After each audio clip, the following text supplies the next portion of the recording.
Guys, para sa mga nagtatanong kung paano daw yung ginagawa natin dito sa Mexi na short natin yung mga bagong list tokens, ano. So, is either sobrang short or talagang ilolong natin yung sobrang gandang project. So, pag-usapan natin guys yung short, no, kung paano siya nag-work, no. Paano yung ginagawa natin dito, like magkano dapat yung balance, everything. So, syempre guys, if hindi ka pa nakakapag-subscribe sa YouTube natin na The Grind Community, please mag-subscribe po kayo. And also for those people na gagawa po nito guys, again, papaalala ko na po kaagad sa inyo, disclaimer, sobrang high risk po nito. Kaya dapat guys, kung ang dapat kung magte-trade ka dito, sobrang liit lang, sabihin natin ang margins mo lang is up to 1 to 5 no USDT. Kasi mabilisan guys dito eh.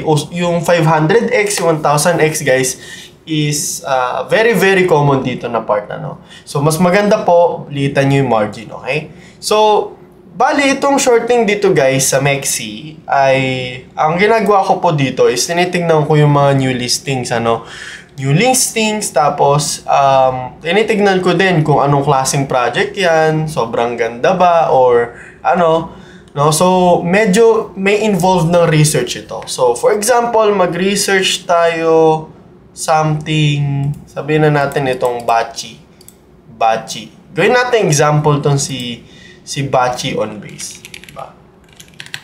Usually guys, ang magandang setup dito is yung token mismo na tawag doon, yung token mismo na i-short mo or ilolong mo, dapat talagang sobrang pangit nung nangyari dun sa coin na yun. So for example, airdrop, tapos wala namang pumaldo, diba? Red flag agad yun, no? So, minsan din, ang tinitignan ko is, yung Twitter nila, dinidiyor ko din.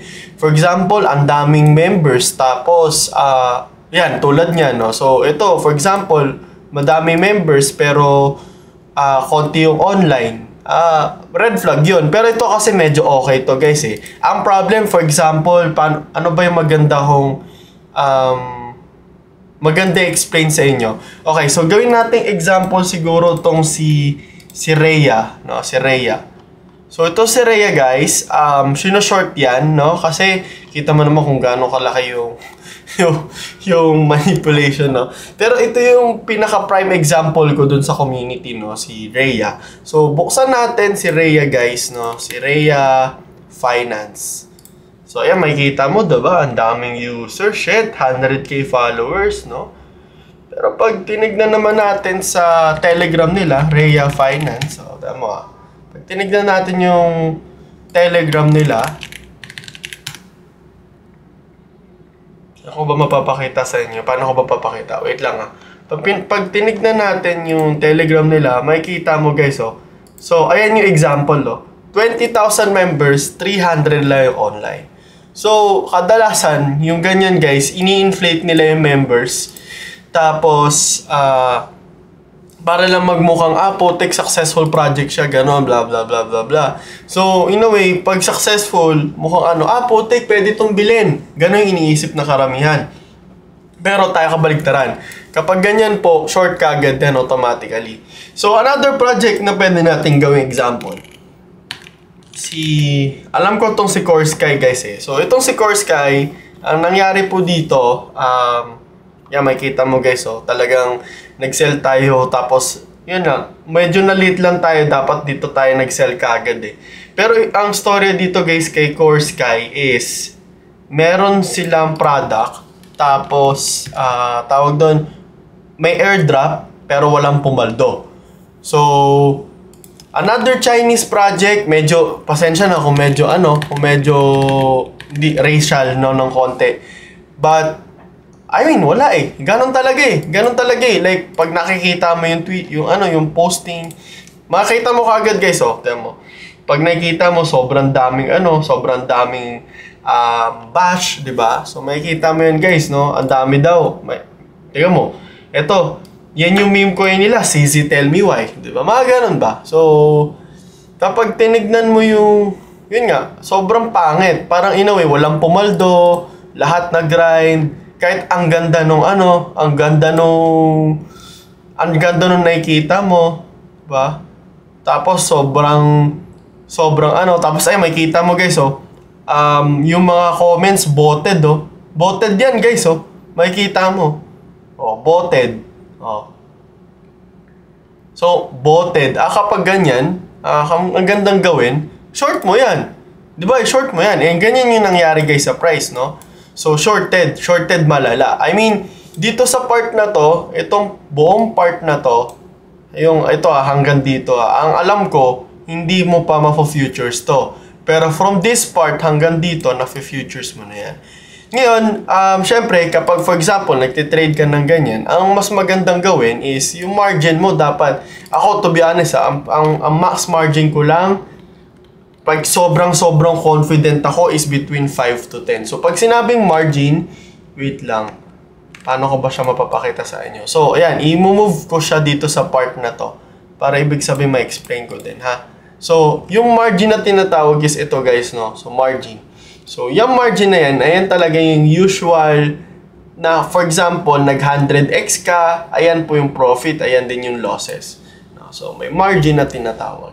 So, for example, umangat ka na 100% for USDT ka agad. Yan, pag talo ka 100%, which is very mabilis lang siya guys dito. Like literal, kahit hanggang dito nga lang yung part, 100% na agad din eh. Panalo ka naman ng talo or panalo ka ng 100 ng 4 USDT. So, ang suggestion ko talaga dito, lalo na kung malit yung puhunan mo, kasi guys, to be honest mas maganda naman to kaysa sa meme coins. Kasi sa meme coins, talagang rag o paldo lang doon. At least dito, sa loob ka na exchange nagtitrade. No? And I would say, mas mataas ng konti yung chance mo to win kung nasa tamang posisyon ka. So, for example, ito, Mix, di ba? Ito, gawin na natin example ulit tong si Mix. Ang daming like ito, sobrang daming nag-short nito. And then, medyo natalo din ako dito. Then, ang ending, sabi ko, putek, ayoko na. I-short ko na lang, ilolong ko na lang talaga to. Kasi, pagkakita ko dito sa project na to, back by MetaMask siya eh.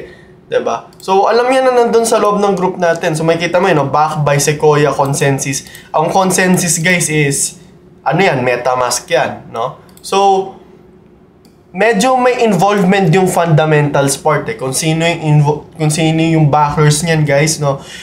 Mas maganda yung backers, ibig sabihin, mas malaki yung market makers niyan. Pag sinabi market makers, hindi nila ipapadump ng price yan. If makikita mo dito, yan, no? Never nag-dump yung price, guys, since August. Since August. Sobrang bagsak pa nga eh. Ayun, no? Sobrang bagsak pa nga, guys eh. Legit, sobrang bagsak pa niya nung August, July, tapos biglang pump. So, ibig sabihin, kung nag-hold ka nga lang din nito ng spot, times 20 ka na. Literal, no? So, yun nga, yun yung mga downsides, no? In terms of kapag ganito pa yung ginagawa nyo. Kasi, yun nga, mabilisan talaga. So, for example, yan na, mag-open. Magbibigay ko example, very prime example. So, for example, mag-open ako ng margin na maliit lang.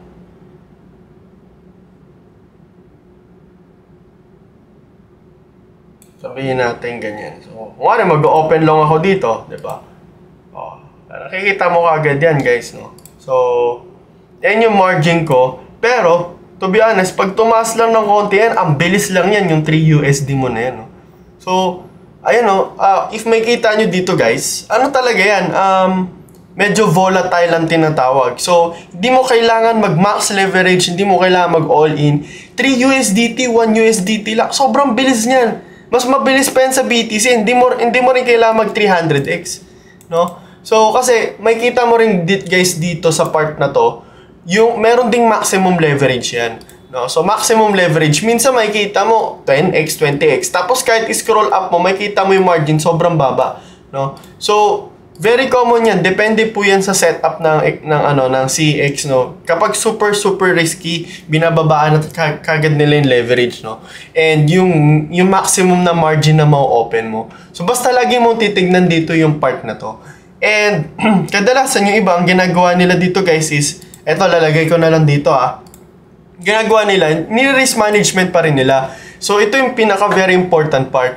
So, pagdating sa risk management, dapat at least more than 1-to-1 ka. So, pag sinabing 1-to-1, pag nanalo ka ng 500, ng 100, nag 2x yung pera mo, diba? Dapat, yung talo mo lang din maximum is yun lang din. So, pantay dapat silang dalawa. Ngayon, pag sinabing same, mas mataas dapat yung RR mo, ganito dapat mo gawin. So, dapat mas mataas yung, ito, for example, 200, diba? Para ibig sabihin, yung isang talo mo, yung isang panalo mo, covered dalawang talo. Ganon siya. Kasi, for example, matatalo ka talaga, guys, eh. Ang labanan din talaga dito is risk management, eh. So, pag nanalo ka, okay, ibig sabihin, meron akong 6 USDT. Ngayon, magte-trade ako ulit sa susunod. Yung i-risk ko lang doon, yung profit ko lang. 'Di ba? Hindi ka nagre-risk ng more than amount ng pera mo. Kasi pag nag-risk ka ng more than amount ng pera mo, kahit manalo ka ng 100 beses, 'di ba? Isang talo mo lang, sunog na yung pera mo, top up ka pa. Top up ka pa malala. 'Di ba? So may kita mo ganyan, guys, no? Yung iba ang ginagawa nila kasi talaga, guys, mabilis lang yung 100% yan, eh. Para ka nagsascalp, eh. Ginagawa ito. 1,500, negative 500. Ibig sabihin, talagang runners. Kaya may kita mo, 'di ba? Yan yung estimated PNL. So kaya kapag ganito, guys, ang ginagawa ninyo, dapat bababaan nyo lalo yung margin. So for example, 5 USDT lang or 10 USDT lang, ang margin mo lang dapat nasa $1, $2. Kasi kapag tinaasan mo yan, wala na, boy. Like, imbis na makakasabay ka or mga nagte-trades ka sa hindi ka na makakasabay kasi sunog ka na, eh. Sisisihin mo pa yung yung project, diba? So, dapat tatanggalin mo rin talaga yung emotions kasi, guys, ito nga, medyo sobrang volatile na nito. Like, literal volatile. And, syempre, bibigyan ko na rin kayo ng disclaimer na, guys, hindi ito easy money. Pag sinabi hindi po to easy money, talagang malaking chance mong masunog, no? Pero, ang laki din ng chance mong manalo. So, again, depende talaga yun kung nasang part ka. Pero ang pinakamabibigay kong advice, huwag ka pong magtaas ng margin. Keep it very, very, very, very low na afford mo to lose yun. Kasi kapag 10 USDT yan, sobrang bilis mag-negative niyan, guys, unless ang pera mo nasa $1,000 or $5,000. Pero kung ang pera mo 50 or 100 USDT, dapat na margin mo nga lang dyan. Ako nga, kung tatanungin mo ko, less than $1 pa, eh. Diba? Less than $1 pa. So, ngayon, next, syempre, yun nga, iba yung iba yung computation dyan dito, guys. Makikita nyo, may mga positions kayo dyan and everything. So, paki-set up na lang na maayos. Tingnan mo, at least meron pa tayo 1 USDT habang ginagawa tong video na to, ayun, ganun siya, guys, nag-work. Make sure, again, yan, meron pa makikita nyo dito yung mga bagong listed, ito makikita nyo yung mga hot na part, kasama yan minsan, eh. So, for example, gawin natin, ito si MemeFi. Ito, ang daming pumaldo nito kahapon kasi nag-long.